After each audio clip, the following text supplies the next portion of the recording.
আমি online bag নিয়ে বলি, যতদিন আমার শিষ্যরা থাকবে, যতদিন আমার ভক্তরা থাকবে, ভালোবাসার মানুষ থাকবে, এবং যতদিন ভালো কাজ মানুষ পছন্দ করবে, কেন আমি সেটাই করার চেষ্টা করি, ততদিন অনলাইনে আমি থাকবো। আমার পেজ লাগবে না, আমাকে তো চিনেন, আমার পেজই আনাফ, পেজ আমার লাগবে না। আমি আপনাদের দরকার, আপনাদেরকে চাই। আমি আমার পেজ ফেরত চাই না।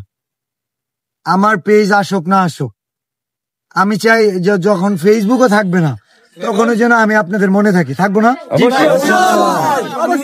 আমি ব্রেক করলেই কি, স্টার্ট করলেই কি, আমার ক্লোজ নাই, ওপেন নাই, আমি আছি সব সময়। এবং আমি কন্টেন্টের পিছনে দৌড়াইলে, টাকার পিছনে দৌড়াইলে আমি সময় দিতে পারি না ভালোবাসার মানুষদের। আপনার মনে হয় আমার পেজ থাকলে আপনাদের সাথে এতটুকু সময় দিতে পারতাম? কঠিন হয়ে যায়। তো ভালোবাসার মানুষ বল বুঝবেন না, পেজ না থাকলেও আপনারা ভালোবাসেন। এই ভালোবাসা থাকলে থটস অফ বিল্লাল থাকবে, ফেসবুক না থাকলেও থটস অফ বিল্লাল থাকবে।